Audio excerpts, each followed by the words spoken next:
Good morning, guys. Welcome to day 218 until I'm a YouTube millionaire.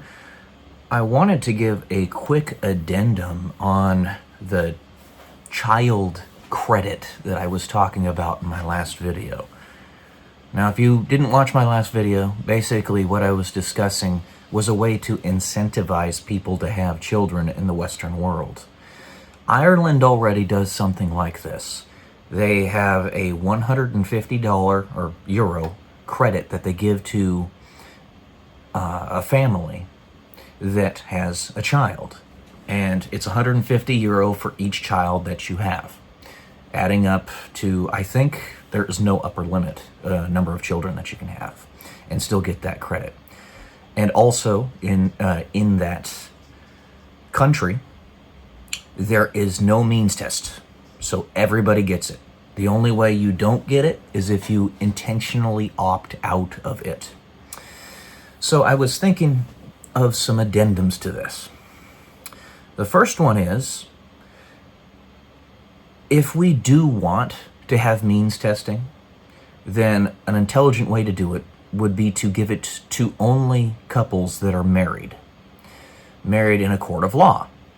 Now, I don't like having the government coming in to decide what to do with that money and to decide anything to do with a marriage. I don't think it's a good idea. But if we're living in a biblical country, a country that actually follows Christian morality, then it can be made to work. So this is a slippery slope, and it's been made to lead to some very bad conclusions in the modern era. Just look at the no-fault divorce issue in California, the state in which I live. It's utterly disgusting.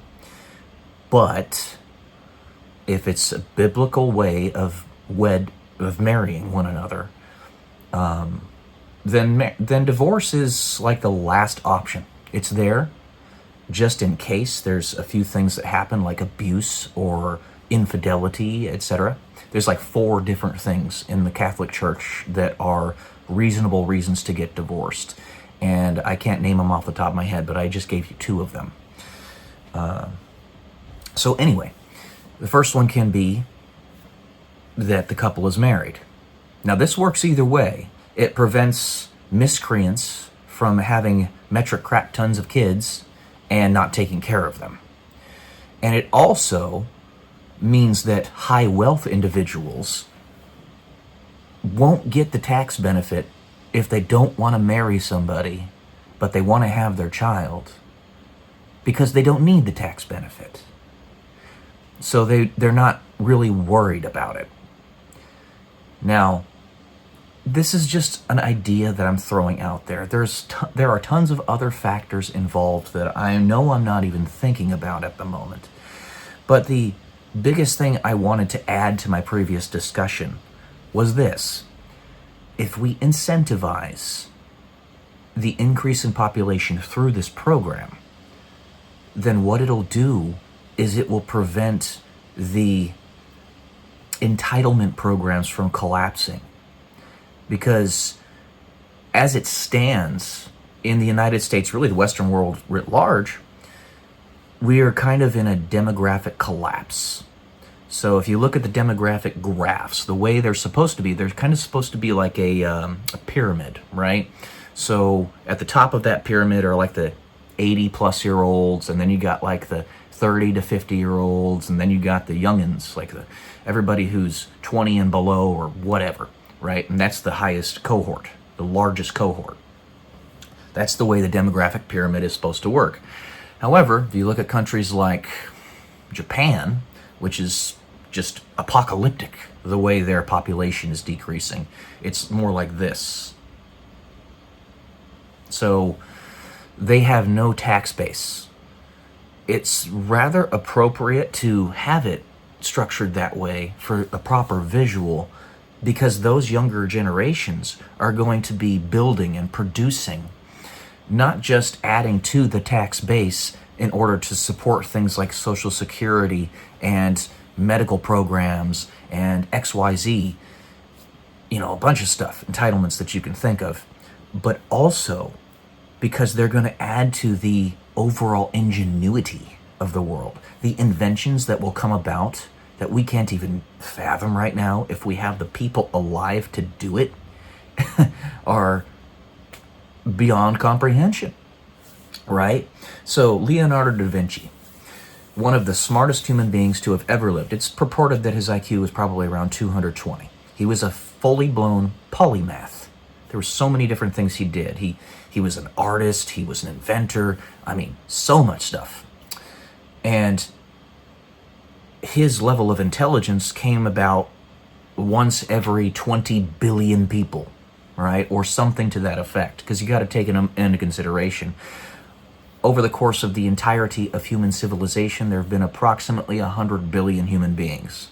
There's 8 billion alive today, but over the course of all 10,000 whatever years, there's been about 100 billion.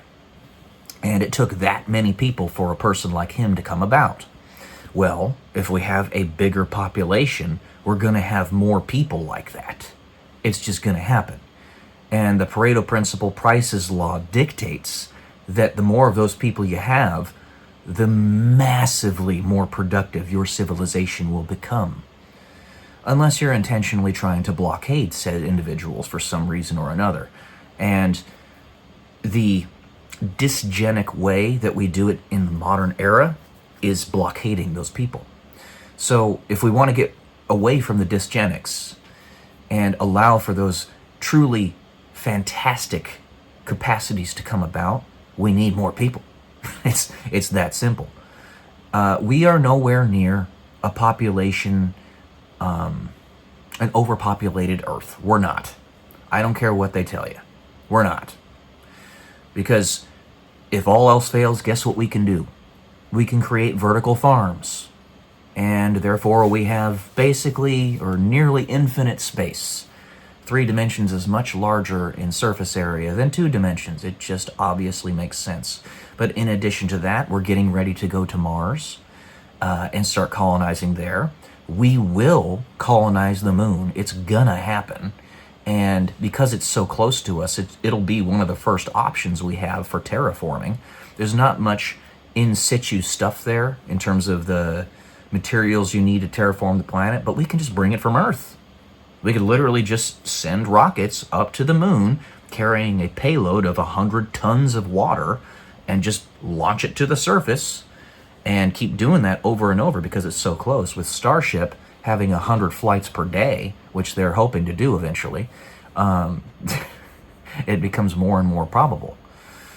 And if I can even conceptualize this right now, then somebody's going to figure out how to do it in the future. In the movie Star Trek, or the series Star Trek Next Generation, they had terraformed the moon.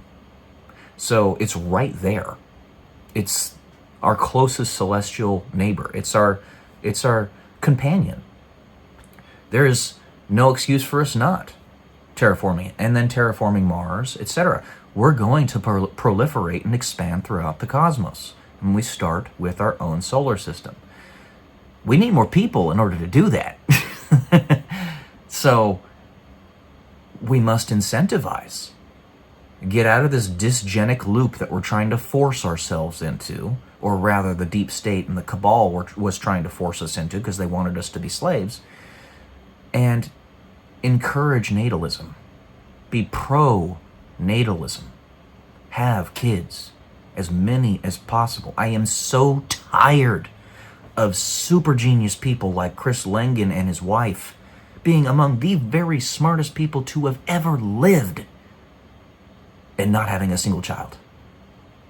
Not a one. Not one child. And I don't know about the smartest guy in the world who has been talking about Christ and how Christ is king and all that stuff, and thank God he's doing that. I'm so grateful for him. I don't know if he has any children or not because I haven't looked into his personal life, but it'd be truly a tragic thing if he does not. It's just, we have to look at the brass tacks here. No, the objective reality here. We want more brilliant people to be alive. It's just that simple. So, this is a way to do it. They don't have an excuse anymore to not have kids.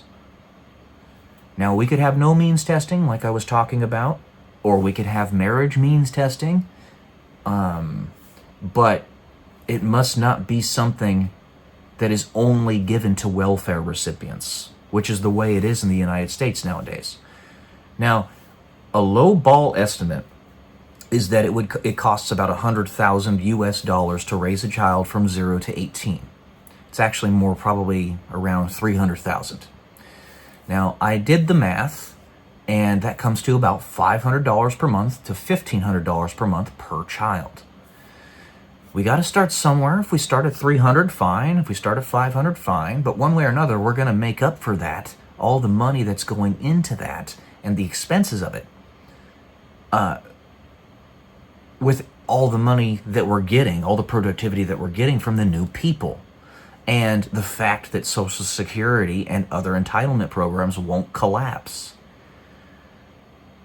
I mean, Ireland's onto something. I do not like a universal basic income, but this is pretty cool because we're going to have more people. So even if we did have a universal basic income, it would still possibly work because we would have more of a base from which to draw. So there's your addendum today, guys. I hope you enjoyed it. Let me know what you think in the comments. Love y'all. Peace.